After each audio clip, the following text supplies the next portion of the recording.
padahal nggak ada bocor di cooler. Cuma waktu kita lihat tutup oli matic, harusnya kalau dicabut sticknya itu memang ada cipratan sedikit, tapi nggak yang sampai ada keluar asap banyaknya. Ada potensi bocor di situ. Iya. Soalnya kayaknya orang-orang tuh nggak tahu kalau itu bisa bocor sih kok. Kalau aku perhatiin ya.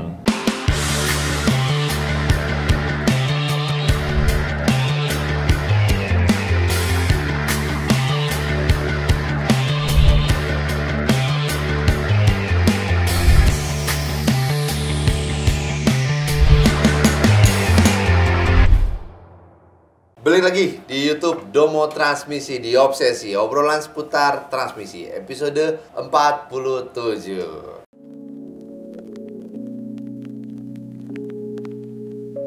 Seperti biasa, kembali lagi bersama saya Arya dan bapak kita, Bapak Freddy. Gimana kabarnya kok? Mantap. Seperti biasa teman-teman, jadi buat teman-teman yang punya masalah permobilan, mau ngebahas tentang mobil second, terus percintaan, teman-teman bisa langsung aja tulis di kolom komentar dengan hashtag obsesi. Nanti akan kita bahas di video-video selanjutnya. Nah, dan juga nih teman-teman yang sering dengar-dengar mitos tentang mobil matic, teman-teman bisa langsung aja tulis di kolom komentar dengan hashtag matic, karena kedepannya kita akan mengangkat kembali segmen tersebut. Oke, tanpa berlama-lama lagi kok. Pertama, dari @mute_cha hashtag obsesi, pagi Mas Arya dan Ko Freddy. Saya belum lama ini ambil HRV second 2017.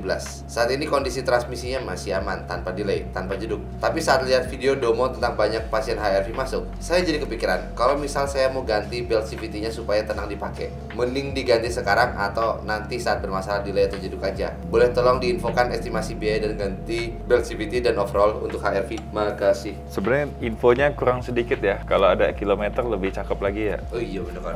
Kilometer lebih cakep lagi, kilometernya udah berapa? Karena kalau kita lihat kan HRV yang datang sini kadang random ya, paling kecil ya mungkin 60-70 ribu ya. Iya. Masih ada kan di bawah ya? Masih ada. Nah, sekitar 60-70 ribu beltnya udah mulai rontok ya kan, bahkan ada yang putus total udah. Iya. Cuman ya kalau misalnya belum ada jeduk, belum ada delay, kalau saran kita sih mending pakai aja. Sering ganti oli matic misalnya ya, pas ganti oli matic di baut pembuangannya sudah mulai ada rontokan. Iya. Berarti kan udah pertanda nih. Nah, baru ganti belt ya kan. Kalau enggak ya lumayan sayang sih biayanya. Karena biayanya lumayan ya kok. Tapi ya kok nggak tahu ya. Kok perhatiin nggak kok? Selama bulan Februari ini kayaknya udah ada kurang lebih 4 Honda ya yang masalah di bagian body valve ya nggak sih kok? Jazz, BRV. Oke next dari Gilang Rinaldi. Hashtag obsesi. Om tolong bahas kelemahan Fortuner diesel AT tahun 2012 dari segi kerusakan kaki-kaki dan mesinnya. 2 KD. Emang kaki-kakinya ringkih ya? Enggak, bandel-bandel aja. Bandel-bandel aja. Jarang bunyi-bunyi. Kalau mesin biasanya suka nggak ada tenaga. Bisa jadi EGR-nya sudah kotor, bisa sensor MAF-nya udah bermasalah, bisa ya kan. Kayaknya digas kayak ngeraung aja, nggak mau kenceng gitu larinya. Paling itu sih kalau kaki-kaki sih sebandel sih mobil ini. Kalau mesin juga asalkan nggak ngobos aja ya. Nah itu aku pengen tahu kok, ngobos tuh kayak gimana sih? Biasanya ngeceknya kan waktu buka cabut stick oli itu banyak muncratannya, nggak normal. Terus mesinnya juga kasar, tenaganya nggak ada. Itu biasanya kalau kita ngomongnya ngobos. Harusnya kalau dicabut sticknya itu memang ada cipratan sedikit, tapi nggak yang sampai ada keluar asap banyaknya. Oh kalau udah ada asap itu berarti bisa jadi ngobos itu? Asap sama cipratan olinya banyak. Oke, next ya. Dari Albert TV, hashtag obsesi, izin tanya, kalau mobil matic kerendam banjir tapi karter olinya saja yang kerendam, apakah masih aman?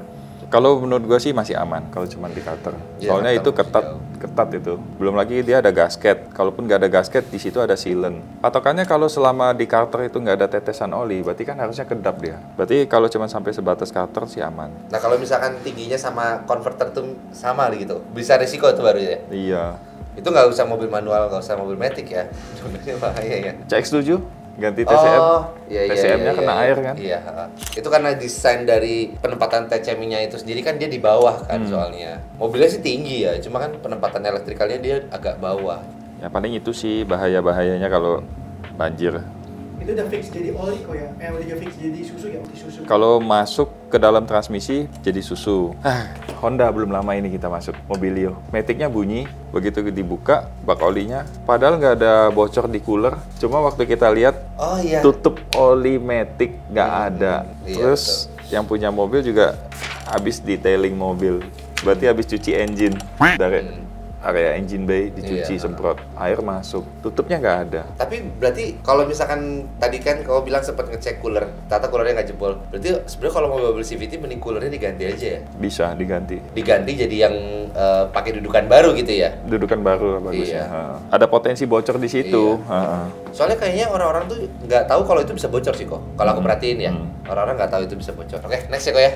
Dari Akbar Zaka, #obsesi. Selamat siang, mohon maaf kok, mau tanya. Matic-nya CR-V Gen 2 AT recommended gak ya untuk dipakai tahun 2025 ini? Gen 2 itu paling muda 2005 kalau nggak salah. Kalau nggak salah ya 2005. 2006 nggak tahu masih ada apa nggak. Apa udah Gen 3? Antara itulah 2006, 2007 atau udah Gen 3 ya. Berarti kan udah 20 tahun. Iya, udah 20 tahun. Itu di bawah kita ada Gen 2 tuh kalau nggak salah ya? Ada. Kalau Gen 2 ini sebenarnya Matic-nya kalau kilometer belum terlalu tinggi harusnya masih oke lah ya. Oke, tapi kalau udah terlalu tinggi ya ada masanya. Gue ngerasa kalau mobil yang tuas Matic-nya di atas ini ya? Itu kayak gimana gitu ya. Iya, benar. Gue ngerasanya itu satu, nggak gitu suka. Terus mobilnya juga menurut gue sudah agak ketuaan.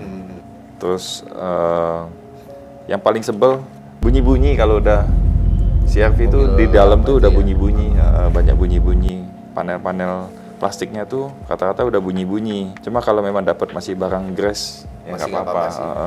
Tapi perlu di-note ya, maksudnya Cofredi tuh tuas transmisinya tuh bukan yang di tengah-tengah ya kok ya, tapi dia yang disetir kan, kayak mobil truk ya atau mobil apa gitu ya, yang tuasnya tuh disetir pindah-pindahinnya. Oke, next ya kok ya, dari Oda Jian 1070 #obsesi. Mudah-mudahan dibacain kok. Mau tanya, mobil saya XL7 2021 pernah geber kecepatan 120-an, tapi kok sekarang jadi ada getaran bodinya. Apa ya kok kira-kira? Terima kasih sebelumnya. Apa kok kira-kira? Getaran bodi, berarti di dalam ada bunyi-bunyi gitu ya?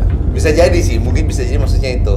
Bunyi-bunyi di dalam ya, habis digeber ya? Mobil juga tergolong masih tahun muda, harusnya masih, presisi harusnya ya? Iya. Harusnya masih presisi. Cuma kalau memang beda sih, Sud, kalau misalnya mobil sering kena jalan jelek ya, dalam-dalam tuh gampang bunyi-bunyi loh. Gampang bunyi-bunyi. Itu cara ngakalinnya gimana kok? Ya nggak bisa dihindarin lah. Nggak bisa dihindarin ya? Iya. Biasanya ganti ke kancing klipnya. Dot trim itu. Misalnya dot trim ya, pintu ya. Tiba-tiba pas ada bunyi itu ya cari. Kalau nggak ada satu orang duduk tengah, duduk belakang, cari tahu bunyinya di mana pas lagi jalan. Biasanya ganti kancing-kancing klipnya itu sih, coba itu dulu. Kadang nggak bisa juga loh, maksudnya kalau misalkan nih kasusnya kayak as rodanya udah mulai oblak gitu ya. Itu kan kadang juga suka ada getaran kan. Dari Abdullah Binamirudin, #obsesi. Tanya kok, Toyota Calya AT, saya pakai bensin Pertalite, aman gak ya? Kalau aman, perawatan apa saja yang harus diperhatiin selain ganti filter bensin, dan setiap berapa km pergantiannya? Biasa pakai Pertalite itu mobil suka ngelitik, apalagi kan mobil LCGC kan disarankan pakai oktan 92. Ya kan, kalau pakai Pertalite sebenarnya bisa-bisa aja, nggak ada masalah. Cuman ya itu biasanya gampang ngelitik. Berarti harus sering-sering carbon clean aja. Iya. Setiap carbon clean kalau hilang, nanti pas pakai Pertalite kan rutin pakai. Nanti begitu udah mulai tanda-tanda gelitik lagi, ya udah carbon clean lagi. Berarti 20.000 atau 10.000 lah ya? Ya. Tapi cukup sering loh ya, 20.000 atau 10.000 tuh. Kalau filter bensinnya kok, ya nanti aja kalau bermasalah ya. Filter bensin agak lama deh. Agak lama lah. Iya, cuma persisnya berapa lupa. 40 ribuan juga nggak apa-apa sih, 40-50 biasanya. Berarti kalau pakai Pertalite itu gampang gelitik, berarti kita harus sering-sering carbon clean aja. Kalau udah mulai gelitik ya carbon clean lagi, ya. Iya, sekalian tune up gitu. Ya paling itu sih kalau Pertalite mah. Oke kok, terakhir nih kok dari @Vincent Family. Wilson. Oh ya, Wilson Family. #obsesi. Pilih mana? EPV, Grand Max, Luxio secara kenyamanan dan ketahanan buat kanvas barang kok. Gimana kok? Pilih mana kok? Canvassing. Lu tau canvassing? Gak tau kok canvassing apa kok. Bawa barang di dalam mobil untuk dijual lagi kemana gitu. Biasanya ke daerah-daerah. Itu canvassing. Kalau menurut gue ya, gue pilihnya APV atau Luxio. Karena biar nggak terlalu jadi incaran kriminal lah kalau ngomong ya. Biasanya udah ketahuan banget kalau Grand Max itu buat mobil bawa-bawa barang gitu. Cuma kebanyakan kan APV kan dipakai di keluarga. Luxio kan versi mewahnya dari Grand Max. Banyakan yang pakai juga buat bawa keluarga gitu. Kalau menurut gue sih lebih better pakai itu sih. Biar nggak gitu ketara kalau ini bawa barang canvassing gitu. Tapi seandainya memang pakai EPV atau Luxio, bagusnya tuh jangan dibikin mobilnya tuh seolah-olah kayak mobil pengiriman barang ya. Iya. Udah cukup ya kok ya. Udah cukup. Oke, jadi buat teman-teman yang punya pertanyaan seputar permasalahan mobil atau masih tentang otomotif, gak apa-apa, langsung tulis saja di kolom komentar dengan hashtag obsesi. Nanti akan kita bahas di video-video selanjutnya. Dan buat teman-teman juga yang tinggal di daerah sekitar Jabodetabek, bisa langsung aja datang ke Domo Transmisi Pusat di Kelapa Gading. Atau buat teman-teman yang tinggal di daerah sekitar Bintaro, bisa aja langsung datang ke Domo Transmisi Bintaro. Dan jangan lupa juga untuk daerah Bandung, kita sudah buka di Padalarang. Dan untuk warga-warga Jawa Timur, terutama Surabaya, Domo Transmisi telah buka di Lontar. Paling itu aja untuk video kali ini kok, ya kok. Jangan lupa like, comment, dan subscribe YouTube Domo Transmisi. Dan jangan lupa juga untuk follow Instagram dan TikTok kita di Domo Transmisi. Domo Transmisi, Dokter Medik.